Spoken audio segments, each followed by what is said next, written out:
Praise the Lord. Praise the Lord. God is good. I believe you are happy to be here today. The Lord be with you. The Lord show you kindness. I'm so excited that today is Tuesday. Sorry for coming late, but still we are here. Every Tuesday we meet for this thing called marriage. We believe that marriage is good. Marriage works. If only you work. And you're welcome wherever you're watching us from. We're coming live from the Sound of Abundance TV studios. We believe that God has been with you, kept you, watched you, and been with you and your family. Right. Karibu sana, karibu sana, karibu sana. And today I'm again, as usual, with my partner here, my friend, my partner, my friend, my wife, my friend, and my partner in Christ, and my partner in Christ. In crime. So you're welcome to join us and for this wonderful program tonight. Right. So for those of you that are watching us from our social media platforms, that is the Rev B and Sound of Abundance Church. Yes. SOA TV, KE, kindly like, love, and share. That's exactly what I was doing. And those of you that are watching us from SOA TV, yes, you are so welcome. Karibu sana. We love you with the love of Christ, and yes, we appreciate your support on us and to us, especially on this program, this thing called marriage. Wow. Tuesday is always a terrific Tuesday, yes, for us, because we come to make, mentor, inspire every marriage, because we believe that marriage really indeed can work. Yes. Every person out here speaking and declaring that marriages nowadays do not work, that's a lie from the pit of hell. Indeed, marriages can work, and my husband and I are a true testimony that indeed our marriage is working. You too, your own can work. So karibu sana. Please, if you're watching us from SOA TV, make sure you are seated next to your hubby, next to your Who is bae, hubby? next to your hubby, next to your bae, boo, and Bebe.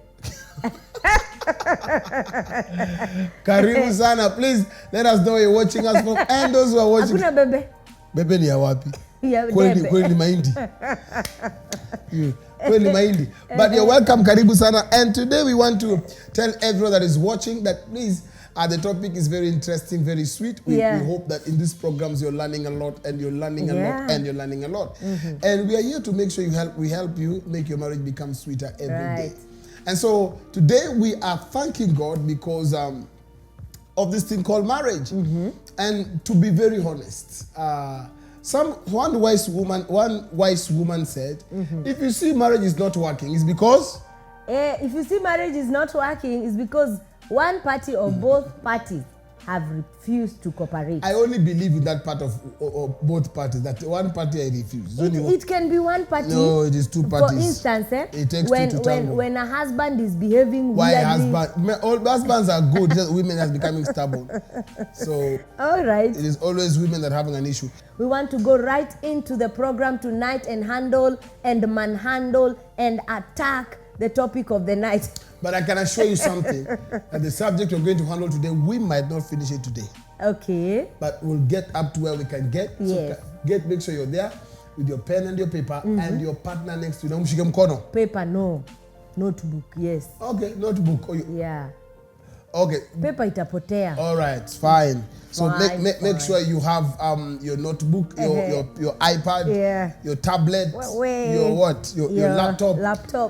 Your Wi-Fi is on, whichever fiber is on, ready for this. Tonight we are discussing on a very interesting topic. Right. We are discussing love and submission. We want to know, how do you love?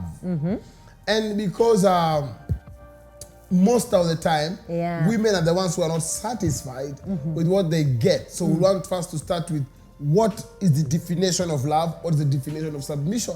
What do women understand when we talk about love? What do men understand when it comes to the issue of submission? What exactly are women saying? Love, because some of these men, we believe that when your wife is angry and you come with a flower, you have said sorry, And women like so many things, but today we're going to dig into it. Number one, probably let's say women want love. What do you understand with the love and submission? What is the language of submission from the point of view of a man? Before we get to our understanding, because we will not go the dictionary way, we will go the understanding. Yeah, the manual way. Yes. You know? Yeah. But exactly if we don't go to the Bible side, which is our foundation, women say they want to be loved. Right. So before we get there, most of the time there are 5 ways you show love to a woman. Hi, men, get ready, get ready.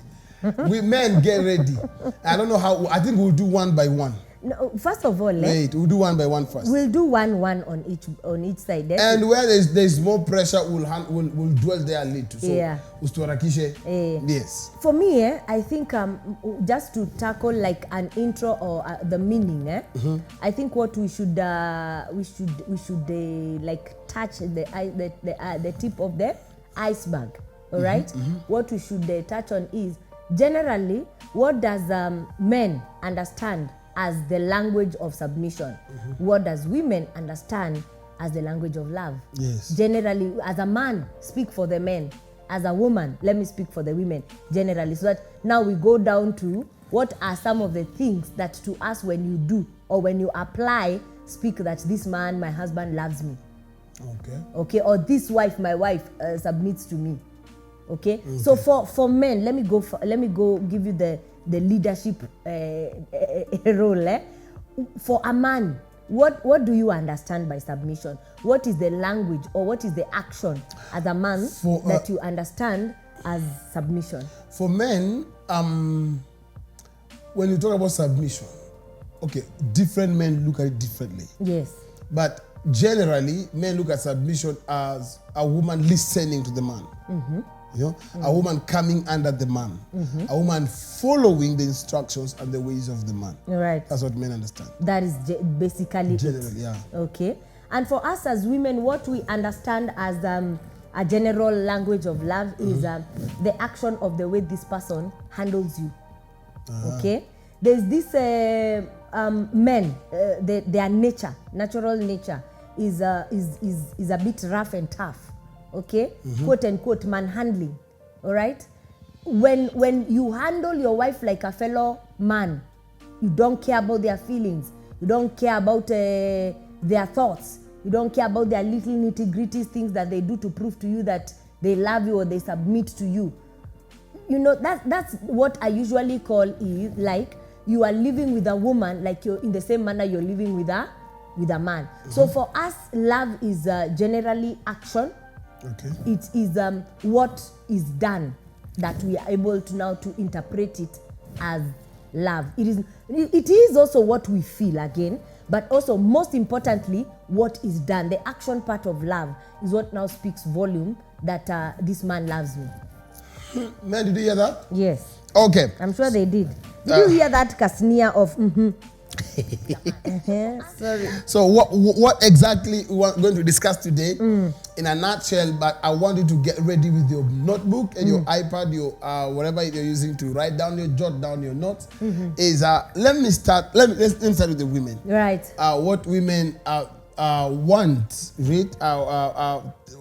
What you do to a woman that she feels you love her or you love them. What happens? Number one is by protecting and defending your wife. To women, is a sign of love. Right. Okay. Explain. The protection and defense. Women are the weaker vessel. Right? Kulala ngumu. Hapana, tuiseme tu vile inasemekana. Kulala ngumu. All right? Women naturally by creation, all right, are not as masculine as men are. Na wale wameenda gym. Achana na hao wameenda gym. Let's talk about even those who have gone to the gym. Yes. You cannot equate the strength of a man. Excuse me, sir. No, I'm okay. I need your eye contact. You cannot equate the strength of a man, even that one, even Congestina. If one day she would have gotten married or she is married, there is that protection that she would still require from the husband, which can never be equated by her gymming or by her being a boxer and all that. So at one point, a woman will want will read the language of love from you as the husband. Number one, by your protection and by the way you, I said what? Protection and what? Protection and defense. By the way you protect her and by the way you defend her from many sources, many things. You know, in-laws, the way you defend her from some of the things that may be hurting to her, some of the things that may be coming her way that are unjust or unjust, okay? One of those actions that you do when she needs to see that defense part of you is what now speaks volumes very loudly that my husband really loves me. Yes. Okay. What do you read from submission? For men, submission is Number one, following. Following. A man tells you, let's go, you go. Following. That's the first thing about men. Ladies, listen. Anytime you argue with your husband, it's a sign you have no submission. It's the sign you're not following. You're not submissive. But you're talking about following. Following, yes. For a man, one way you show submission is following. Yes. Kumfuata. Kwamba kufuata. What he say, all he tells you. Anakuambia, let's go. You say, okay, let's go. Because when you start arguing with the man, it's a sign you're not submissive. It's a sign that you have your own head. Excuse me, sir. Following and arguing are two different things. Yes. Which one are you handling? I'm handling the following. The following. What I'm saying is this. When a man tells you, your husband tells you, let's go this way. Right. And you argue, or you tend to fight what he's saying, it's a sign to him you're not submissive.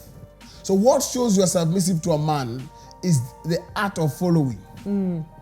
Art of following. We are traveling this week. Okay, my husband, where are we going? You see, accept first, ask questions later. We are traveling. Where? Where? The moment of said where, the man now gets agitated. The first thing is, okay, we are traveling. Where is number two? The moment you say, okay, it means you have agreed to what he's saying. Okay. The art of following. For any man, a woman who cannot follow one, instruction, two, direction, is a very stubborn woman. Okay. To the man, you are not submissive enough. Yes. All right. To the man, for us men, we need a woman who can follow. I gave you 3,000 and this 3,000 was for this and this and this. Yeah. Don't divert it. Or don't become clever and rearrange the plan. Say, he gave you food, 3,000 for food. Then you tell him, I decided 1,000 I sent to my mom because she called me, and 2,000 I did this. So that's not following. Don't you agree, that when it comes to following, for me, I tend to just have a feeling that when it comes to following, there needs to be room for, because you're dealing with an adult, there needs to be room, like for question, you know, like where are we going? Why are we going to the village all of a sudden? Okay, why are we doing this project and not this one? And by asking questions, can that be misinterpreted for being a tough head? Yes. So you shouldn't ask any questions. No, my husband, really. Not that are you dealing with a child? You should not ask questions. The thing here is, number one, you accepted first. There are people who tell them, we are traveling. I know, you didn't tell me. You have rebelled to the thing, you don't even know why. That is wrong. I gave you 2,000. This is for this, or keep for me this money. I bought this. Yeah. Do you know that there are men who get even irritated with the questions? That one has a demon. The first thing. Because you don't expect for you to come and just give the directions of following, which is okay to follow, which is easy, and which is the right way to follow. And then that person that you're leading is like you're equating them to your 5-year-old, shouldn't ask anything. You see what? The thing is this. At what point do you ask, and what are you asking? I'm asking. The first thing is this. When it comes to submission to a man, the first thing, and this is what women should understand, what a man needs or what a man fears is not the question. The man fears a reciprocation. Why should he fear? A negative reciprocation. Men don't want to be like a fight back. You know what I mean? Like, for example, let's do this, then you have another way. Matter of fact, he can tell you, I want us to go home next week. Say, no, let's go next month. What are you doing? Already to the man, you're telling him, your leadership, I can come in. Men are species to be followed. They're the alphas. they lead. The moment that's true, they're leaders. Yeah. So when you bring your thought and you bring, like, you want to argue with what he's saying, you're destabilizing his authority. You're badging into his leadership. So what will do? The man will either protect his throne or he will let you rule. He will let you rule. So men don't want to be like you're fighting them back. No. Yeah. The one thing that for man shows that you're submissive is to follow direction and leadership. Follow. Okay. Yes. We get that, as much as it can be a bit of a challenge, being that following is, it can be challenging. Tuseme tu hivyo. Kwa sababu here you're dealing with a mature person. One. So it is right. It is a challenge that women should take up and take it up very positively. Let me just say that way. Yes. It is the right thing. It should be done, because now this is your leader. This is your priest. This is your head. You see also, there is a way you can ask why. Are you getting me? For example, we are traveling home next week. Is there any challenge at home? Yeah. Are you getting it? There's a way you ask that question you want to ask. The moment you ask like that, you have put that man off. All right. So there's a better way of asking it. The first thing the man is to hear the nod. That okay. That okay gives the man an upper hand. Yes. Okay. So it's very important when you can follow what the man tells you. For him, it's a sign that you're submissive. Right. Number 2 for women, by providing for your wife and family adequately in your capacity. By providing for your wife and family adequately. Let's just say the truth, as times are going. Yes. Right? Economy is becoming very tight. Yes. On several people. Okay? And the adequate provision now is becoming also a challenge. Okay? But one of the ways a woman understands the language of love from the husband, we're talking about wife and husband here, yes, is by the provision. Okay? How much do you earn? Do you take care of us adequately? From my knowledge of what you get. Can I ask a question? Do you know this? Can I ask a question? Let me just put a statement. Do you know this? Okay. There are women who live with their husbands, have lived with their husbands for over 20-something, almost going 30 years, and they do not know what that man earns. Is it a must they know? It is a must, because listen. You're eating. I'm paying rent. The man is paying rent. Now this is the thing. Wait. Kwa nini unaficha? Unataka kujua nini? Kwa sababu if you don't show me, it means there is either another diversion that you're taking that money, or you're not be. Let's be on the point of adequately. Gonza, if you don't provide for me, okay? If you hide whatever you earn as my husband. I'm not hiding. No, I'm just saying, if you hide, sasa utaki kusema paycheck. Baby, I'm earning 20K. You are spoiling, and you know you are spoiling. I'm not spoiling, I'm just asking. The right thing because there are men who don't see why they should show their wives. Because there are women, if you show them, they want to control it. No, that is now the point whereby sasa pia nyinyi mnasema part of submission ni put your paycheck whatever you have gotten at the end of we have not gotten there. No, if you cannot, for the last 20 years you've been married together, you don't trust me with what you earn, then mimi ndio nafaa kuwekelea yangu kwa meza ya nini? Nyinyi ndio mnaharibu. Is there competition there? It is not competition. The leader, how are you leading, is the same way we will follow. But you've just said by adequate provision. Adequate provision, yes. So, showing your I hadn't finished. Ukanikata. Wait, showing Sawa. Ngoja nimalize. Wait a minute. Showing paycheck is part of adequate provision. That's why I need to explain to you that you get what I'm saying. All right. Now, adequate provision is I know what my husband gets. Even if it is 10,000. If we go to live Madare in a house of 1,000, I know this is the full match my husband has. That is the adequate provision I'm talking about. Nitakuelewa kwa level yako. Unaget? Basi sasa unanificha na umetuweka runda. Okay? And you cannot make my hair. You cannot take care of the children adequately. You're continuing to sack house assistants in the house. It doesn't make sense. We'd rather live in the slums and you're showing me your paycheck. Completely, I know my husband works in industrial area and he is whatever. His salary is 10,000. how can we plan this, my wife? Akiekelea kwa meza tunatoa tithe, tunatoa seed, bado tunaamini Mungu for lifting, and then now we go to the bills. That is what I mean. Okay. But for that man who is hiding, let me ask a question. That man who is hiding the money, paycheck yake hatujui for the last 10 years we have been married, okay, and I don't know the paycheck. Then if as much as you're providing or you're not providing fully, I can't trust you. I have a question. Then that will also put me in a position whereby, as much as Papa and Mama say that we should be able to put our monies together and tithe from the general income of the house, it will cut me off as a wife. Now let me ask you. Let's say the woman is getting everything. The family is getting adequate provision. Like they're eating, they're dressed well, they live well, good school. Like there's no lack anywhere. Right. You want to make your hair, I give you money for your hair. You want to buy this, I do it. Yeah.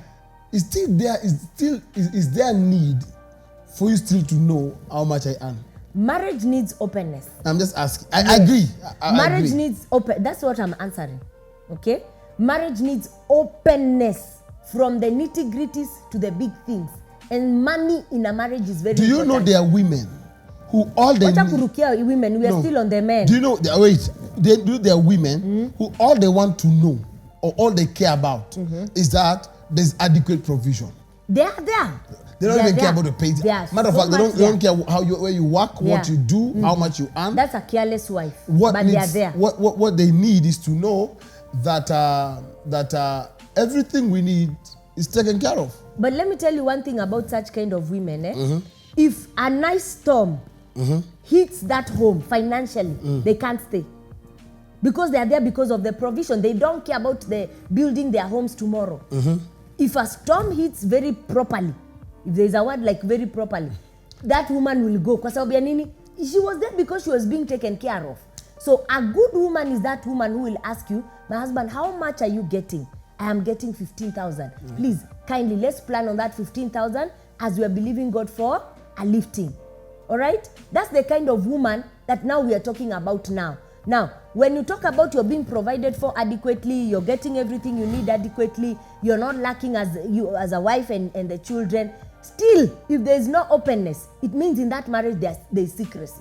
Let's get to men. What is and number 2 thing that shows the ladies are submissive. Your wife is submissive. Number 2 for men is being addressed with respect. Being addressed with respect. How you talk to the man shows respect, shows submission. How we address. Who's going to wear? Or you shout at your husband. No, for men that is disrespect. You talk to them carelessly, you insult them. Where muizi, or you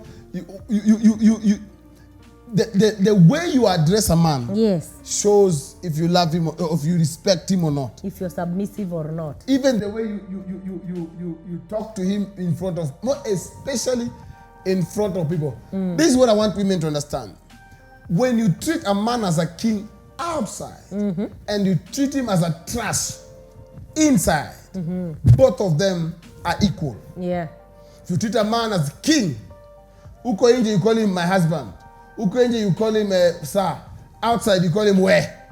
Baba Njoro. Inside, in the chamber. Ama kwa nyumba, you just call him anyhow.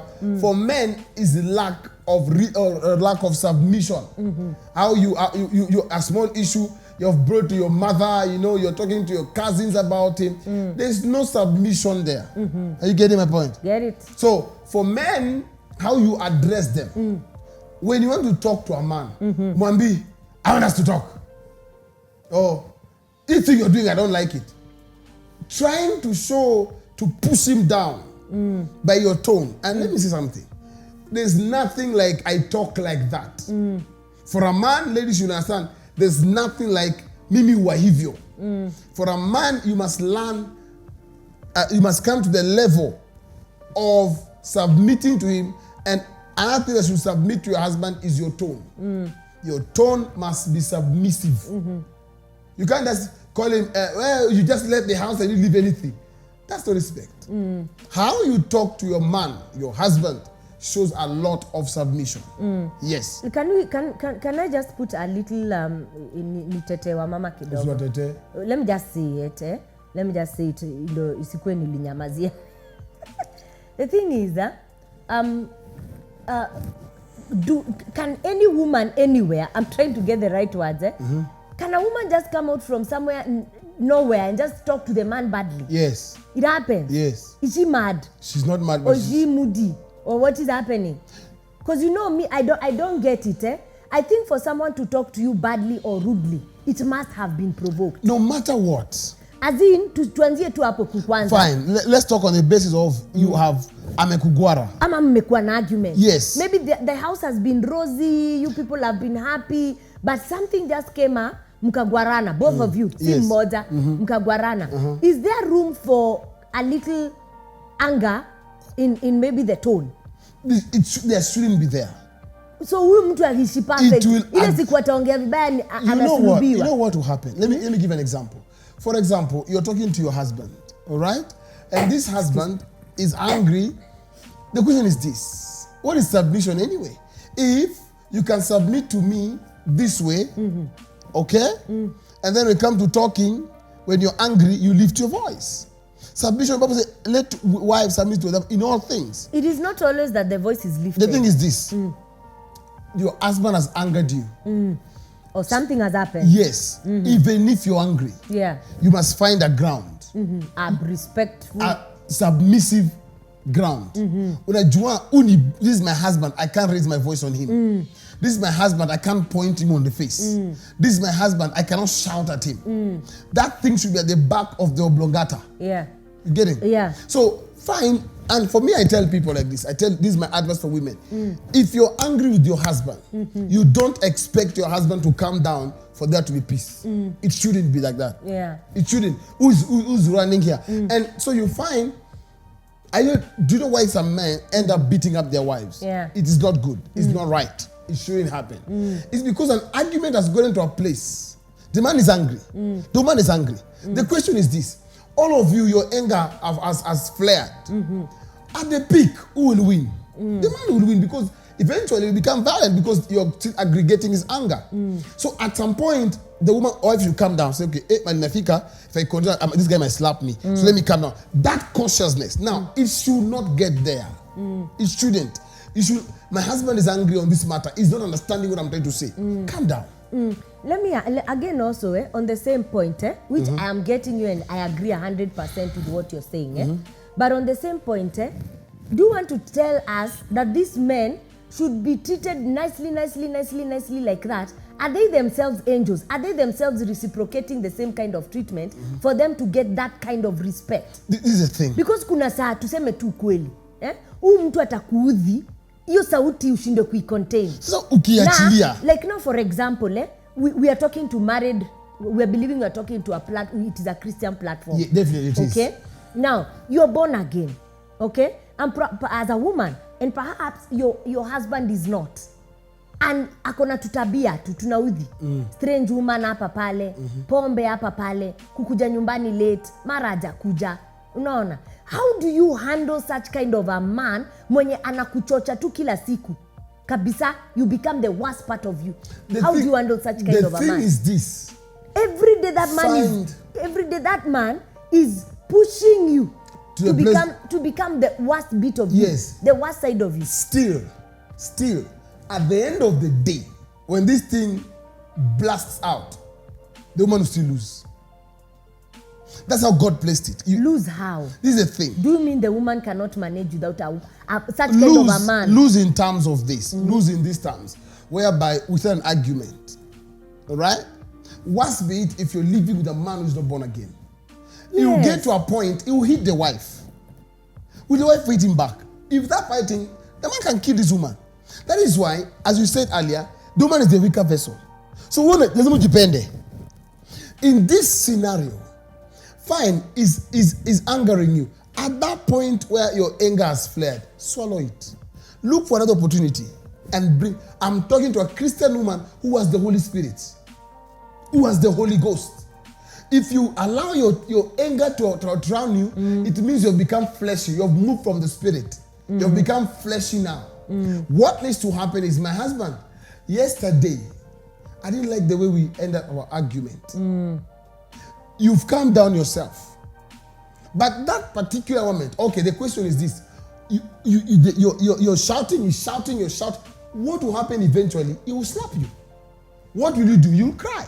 Was that what you wanted? Fine, you have been able to remove what you're feeling inside, but your heart. The question is this. That's why God placed it that way. And we cannot go against when you try to go against the ordinance of God, that's when now things go out of proportion. The sad thing is that at times, even for that woman, me, I'm speaking for that woman, because what I believe very strongly is that a woman who is nicely loved and nicely spoiled by the husband, okay? Kuna upendo tu kwa nyumba. That kind of a woman cannot just arise and abuse, and talk rudely to the husband.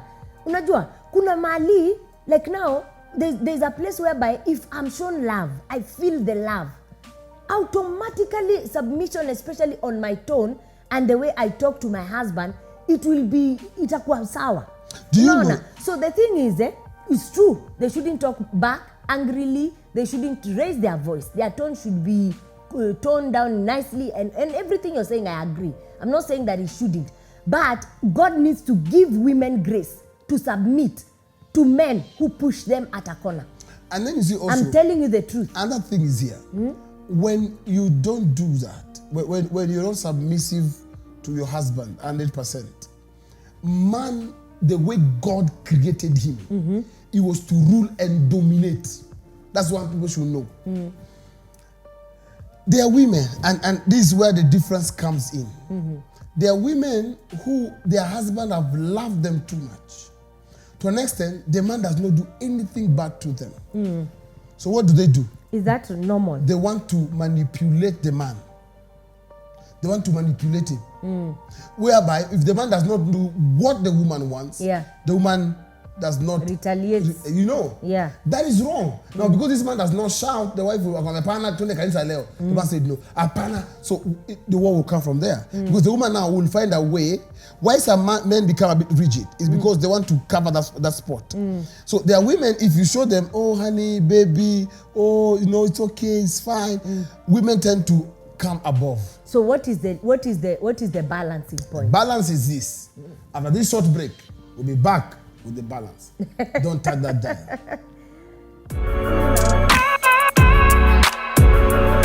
This thing called marriage. Praise the Lord. Praise the Lord. Karibu sana. Welcome back.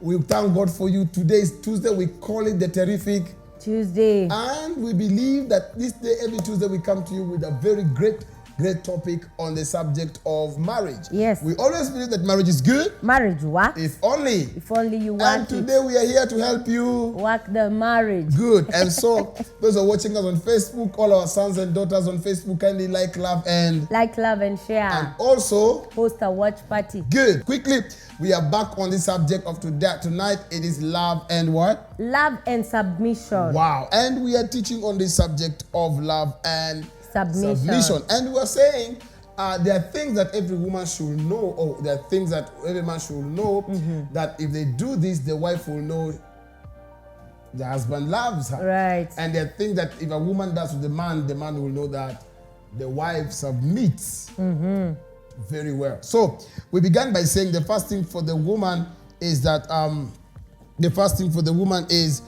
for men, for the woman, how do they get to know that the man loves them is by protecting them and defending them. Yeah, being defensive and protective on your wife. Very correct. That is one of the ways that a wife realizes and feels my husband loves me. Number two is by providing for your wife and what?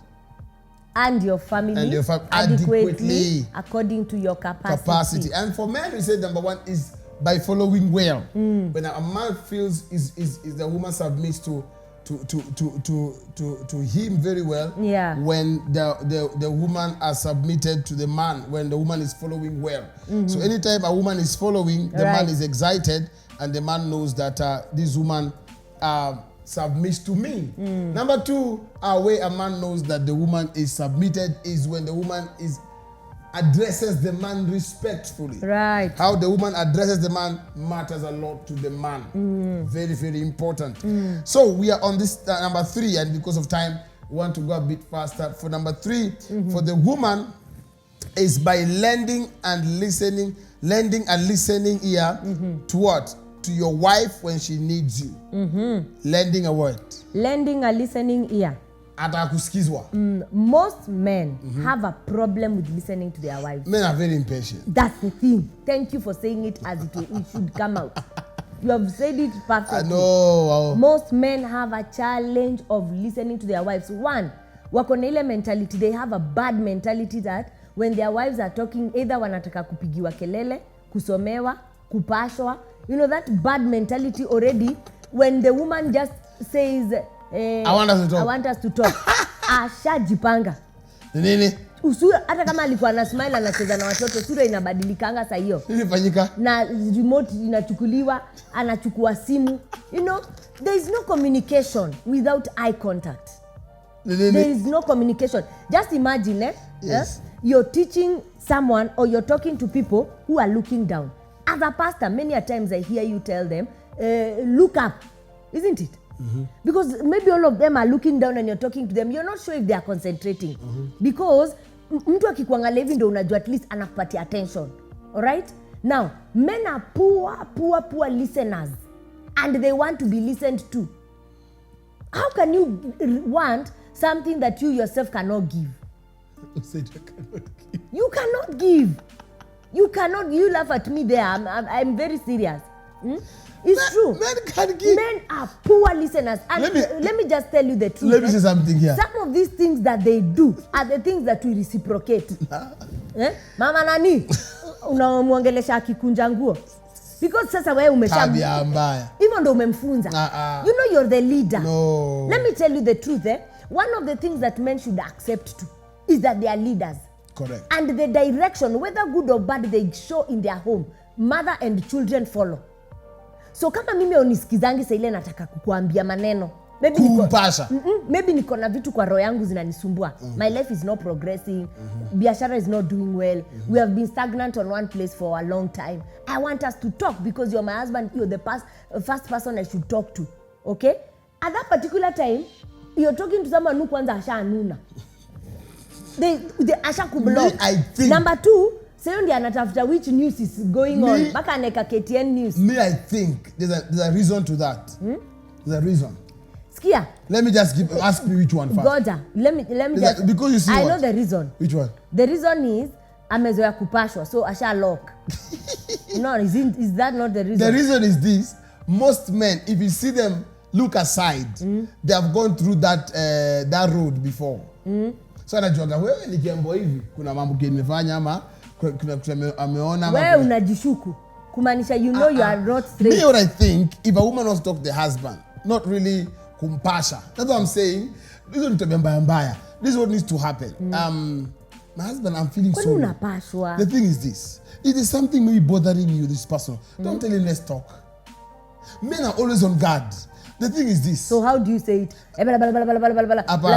Nasema umemkuta akienda kazi, unamwambush tu na maneno ndio umpate off guard. This is the thing. There's a way to start this thing. Yes, just tell him, my husband, I'm feeling so low.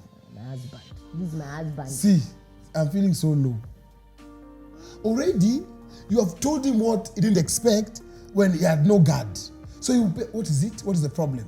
You will go to the solution. You will go to the issue. Honey, and us to talk. But that is already you have confused. That 3 minutes is looking. His mind goes to my day, my wallet, my phone, my. Kwa sababu anajishuku. True. Seems straight. True. Ni ukweli. But you see now, for you to avoid that and not have that. Yeye mwenye a change njia zake ndio sasa ile anaapproachiwa ana kitu ya kuguard. Let me say something. On guard. What are you guarding? Let me say something here. Is your wife your enemy? There are women who are just too much. Let's be very honest here. There are women who are too much. They are very snoopy. They are very touchy. They are very petty. So what men, and then they are too, for lack of a better word, noisy. Wanatanga vita ama kitu taanza vita. Ni wote? Most of them. So what will happen is this. The truth is this. If you see a man putting guard, he can't put a guard on something which is not there. 2. Let's be honest first. Number 1. Hakuna vile utakuja niambie, let's talk. There's a way najua hii kitu, you'll be living together. You know how this thing flows. It's like when I come and tell you, honey, there's a way I will call you, you have to arrange yourself. This is right? it, my husband, yes. So the thing is this. There are women out here who, one, they don't know how to bring up. It's true. It's not a must that anytime you want to talk to your husband, you want to accuse him or you want to confront him. But you see also, you want just to talk. But also, if you have been accusing him and confronting him, it's something he's used to. You see, he's used to. So what will he do? He will put guard because he's used to this pattern. Now, let's just be frank here. Even you as a man, okay, you can be used to confronting and attacking your wife. Kama akona kitu ya kuatakiwa na kukonfrontiwa. Yes. Tuseme for example, God forbid, you're a man who has a wife who is a drunkard. Her work is leaving the children with the house assistant and going on party sprees. Okay? When you approach that your wife, amezoea huyu tu anataka kunizima, kunipigia kelele, jana nilikuja late, nini, isn't it? Why? Because of her bad behavior. Is it not true? Now, the reason as to why that man will have that guard, number one, anajua njia zake si straight. So, ako already na guard number one. Sasa ni nini tena nimefanya? Nilishikwa wapi? Ni nini nimekutwa? So, the first thing to correct, so that kusikue kuko na issues always zenye zinaadresiwa, zenye ni mbaya. Unaona? It should be, can this man change his ways? Ndio, when the wife says, excuse me, it's the right way to approach a man for a conversation, especially your husband. It is the right way. Hakuna njia ingine.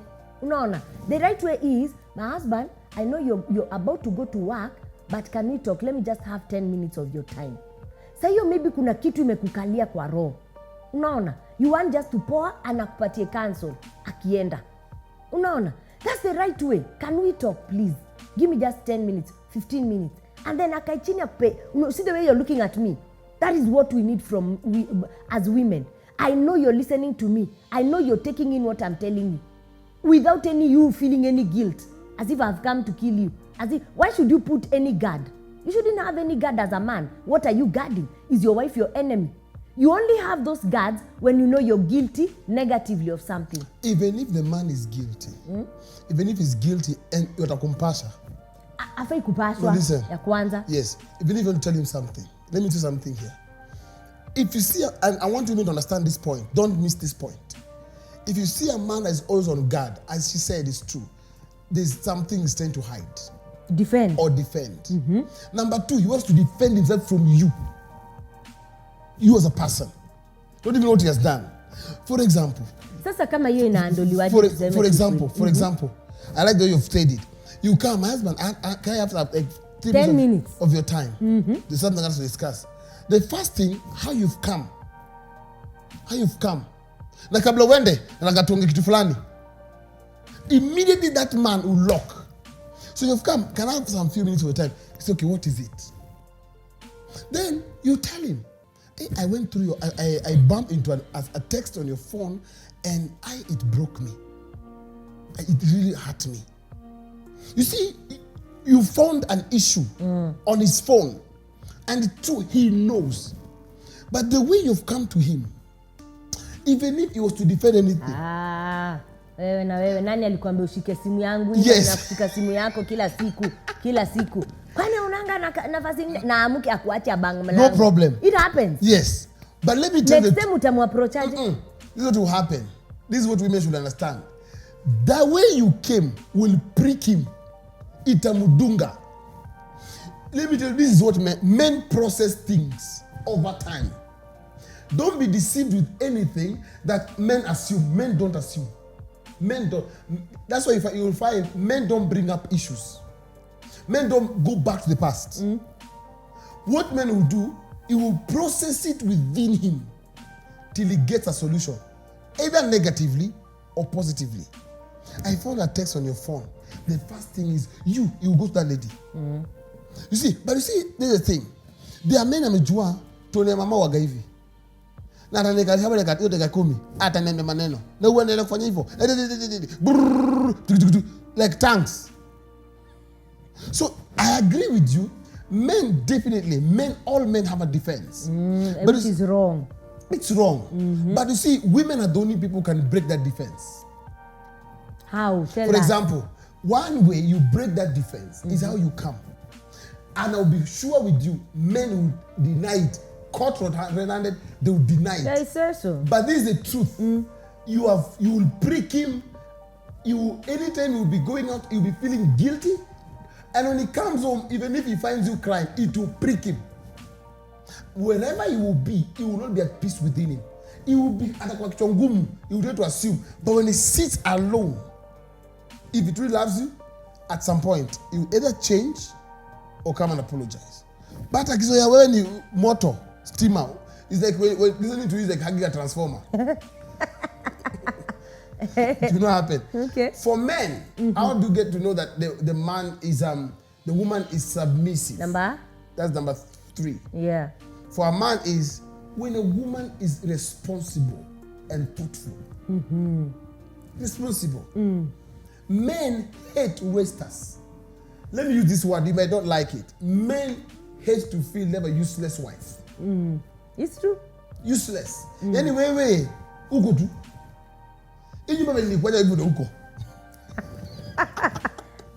Anyway, tukikaivi tuongee, una kakito kusema.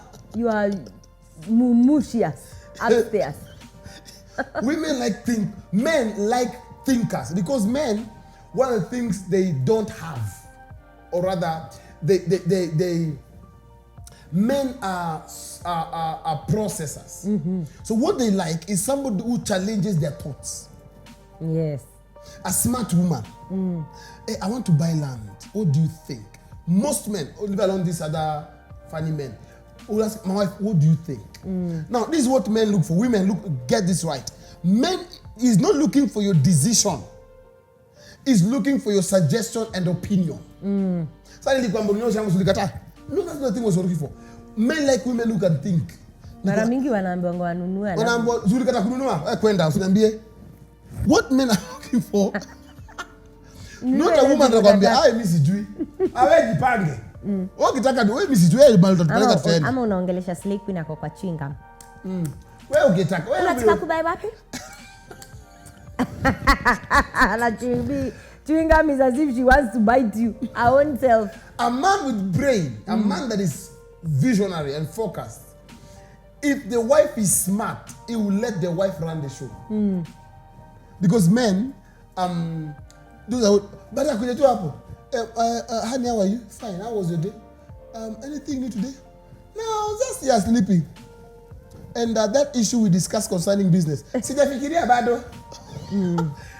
Men like women who, and then also, I'll come to that. Men also like women that use their thoughts, use their mind, use their brain. You know, woman akili. This woman is, and then they bring you to the table. My husband, I think if you do this, tumeomoka. So men like women who are thoughtful, and women responsible. Who are responsible. If your husband gives you 1,000 shillings, really, let him come back and see something has happened. Singo mpia umongeza hizi toka nini? Eyelashes, sijui you have nails like of a grave digger. Turefu hivi. What? I give you how much? 100K. Okay. Account for it. 3K. I don't know. Me ilisha tu. And then kana kasirika kakiulizwa hesabu. So what needs to happen for women is that is what you find. Men like a woman we can watch football with. We're supporting yoyote. Alafu argue about, well, think about your team. You will find yourself in their clique, in his clique. Yes. That one, women we are still jogging and praying for grace to watch some. But let's agree, there are women who can be mumu. Yes, they don't know what their husbands' life entails. They don't know what their husbands like. They don't know how they like it. That is mumushous. Very. That is extremely being mumuric. It is extremely being, a woman who is not a thinker, an irresponsible woman, which most women naturally even overthink. Most women. No, I'm just saying most women. Overthink. Kuna squeeze alafu honey. Let me just ask today on that point of responsibility and irresponsibility. Yes. What is it with current men nowadays and going for irresponsible girls? Irresponsible? Yeah. What is it? What do you mean irresponsible? Unapata ni anaenda tu kwa market kutafuta uto to irresponsible girls. A girl who cannot put anything fast moving in his life. Sometimes the challenge is too much at home. Apana, not strange woman. Unapata ameoa kasichana kama ako. Kale kafikiri. Lakini ni karembo, you know. I think he was looking for a trophy wife, not a destiny wife. Because now. And eventually, such kind of men end up cheating on those women. With who? With cheating on their wives later. With a thinker, with a wise. Men like challenge, not competition. Challenge. Someone who makes you think. Yes, someone who makes the man run. You know, men like a woman who is me. I'm going for my masters. Yeah. The man says, okay, I'm going for PhD. They love challenge. They like when we're talking about things concerning politics. The wife can say something. Then people say, Sonko was the governor of Machakos. Ama, governor wa kwenu ni nani? You're looking up the skies. You don't even know the governor of your village. Yeah. As my governor of Nairobi, Lupita Nyong'o. Yeah. But let me just accept to that. There are some things that women need to flow into. Okay. Especially if you know your husband loves politics, loves sportish activities and all those. Apart from you being responsible at home, he can rely on you. You need to come into his space. Yeah, even his vision. You need to come into his space and really jump into his vision. True. Yeah, that one automatically. Even if you have your work per se, I give a good example with a minister's wife. All right? Maybe you're working full time, you're in the office 8 to 5 p.m. And your husband has a ministry and they have evening services. Please pass by church, the evening service. That is supporting his work. I think the men don't like him. Huh? Sasa unaona mashida. Sasa hata tukijaribu kukua vizuri pia huku utaki. Sasa mnataka ngaje? Atake hapa kwa sababu mwe come here to police. Tuache hiyo. Sasa wewe unaharibu. Mimi nataka kujenga on supporting the vision. Wewe una spoil. The truth, there are men who don't want their wives in their work. Na sasa mbona unasema it's important. Kuna wamama. It's true. Men like those kind of men, but also there are men who don't like. Men, is it true? There are men who don't like, but those one have some agendas, some hidden agendas. That is it. We are talking about the positive side here. All right. That the positive side is at least support your husband. Mwambie hii na hii naweza. Na wewe utamsupportaje akiwa ako nini, she's a working class and then maybe she has a business somewhere. How will you support? I'll come to do the stock taking, the business, and also this is the thing. This is what I'll tell men. If your wife has a business, pass by. You know how things are running. Possibly help her where you can. Don't manage. Sikuja hapo kuleta kichwa. Sikuja hapo kuonyesha wewe unafanya. No, just come and see 2-3 loopholes. Talk to her privately, or come there. Let people know this woman has a backup. Your wife always needs a backup. The backup is perfect. Very important. Our time is up, but before we end this program, we would like really to know. This is what today we will take a different angle a bit. This is the thing. For marriage to be sweet on this issue of love and submission, in a nutshell, in a holistic, wholesale way, what would you say? Is it workable, or what would you say? It is tough, but it is workable. Yeah, it is not easy to submit. It is not. Especially to some men, it is not. Okay. But it is workable. There is a way God can help you. Matter of fact, the marriages that are going to stand in this end time are the marriages that have the help of God. Wow. I agree. And let me ask, with those men who are tough-headed, men who are stubborn, men who just something else. probably they're cheating. Probably not really cheating. They're just tough. They don't listen. They don't care.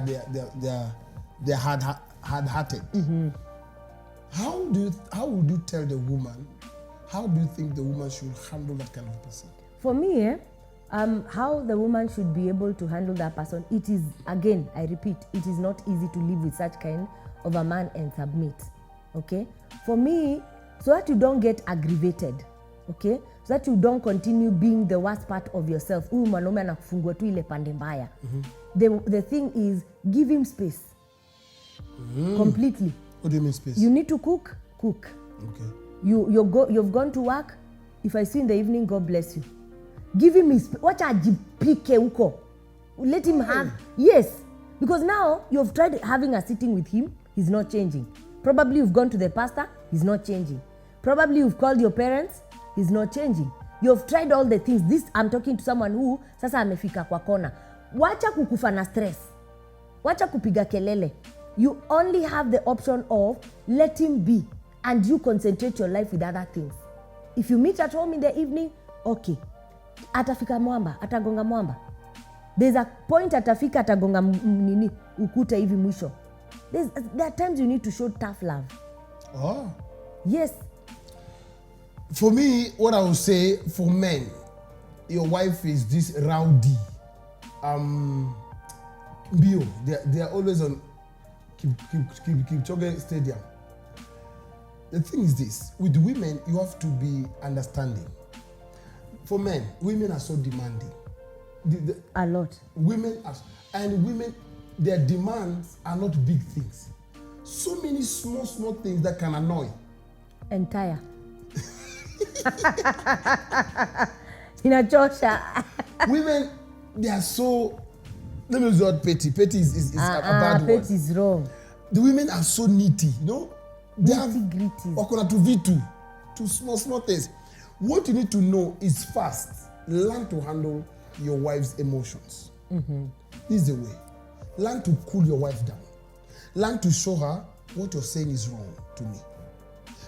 You might, no matter how angry she is, remind her in a good way. The way you're talking to me, I will not answer you if you're talking that tone. Let her know that you don't like when she's talking. Don't also show you a man to shout. To listen. Tell her now, listen, okay, the way you're talking to me, this topic is over. I'll listen to you next time when you're willing to be listened to. When you're sane. When you're talking like a human being. Now you're shouting like a mad woman. So she will know that I have no true way when I'm throwing tantrums. That's the thing. So she will learn. This is how I talk to my husband. Number 2. You know that is also stamping your authority. Yes. And showing direction. And number 2 is learn to correct your wife with love. When the day there's no issue, never correct your wife at the heat of a moment. Correct your wife when there's no issue. But by the way, sweetheart, the way you talk as if we are fighting, I don't like. Even talk happy. No. You have not done anything. But I've noticed anytime there's an issue, you talk as if we are fighting. You raise your voice, you point at me. It makes me feel bad. And tell her, I'm not accusing you. I'm just telling you what I don't like. You're my wife and I love you. And if she's akona kichwa mzuri, atakuelewa. Number 3, love your wife perfectly, if you can. Mpende mpaka juu jamaa ananipenda. One thing, and they'll tell me, don't cheat on your wife. Please. Hata kama uko tempted, mwambie tu nyewe na niombe kuna karoka na misukuma hivi. Kuna kama msukumo. And once you confess it to your wife, that demon dies. Yeah. I don't know how that applies. Because the devil wants sin brews on the platform of what? Concealing. Of conceal or secret. So tell them, hey, of late, let me notice I'm looking at women funnily. Yeah. I've not done anything. Hey, we need to pray over this matter. Imagine atakushika mkono. You know, but now mama pia usikwe chuma ya reli. Sasa hapo anaye pia akiambiwa ataanza. Unaangalia sana. Hapo siku unaangalia. Nimekuona wewe nimekuona. Show your wife love. Make sure nobody comes between you and your wife. Right. Then the next thing you do is love your children. When you love your children, the wife will see love. Yeah. Love your children. Show them love. One of the things that I tell men, hapa hivi chini ya carpet, if as a husband, if you're not loving your wife properly and also not loving your children and taking care of them, one of the easiest way that woman can go like a flash like this is just get another man who is showing love to the children, not even her. Ataenda. A woman will be melted by a man who shows pure, clean, perfect love to the children. There's something I do in my house. We do in our marriage, but I do it as a man. I treat my children. Mark my word, my children. Our children. Mark my word, my children. I buy gifts for my children. So when I'm buying something, this is what I do. Say, these are my children. The next question I was like, that is to show you she has to feel jealous of how I love my children. So you need to show love. That does not mean you are trying to put her aside. It just means these children are a priority to me. That's the thing. These children are important. These children are the core.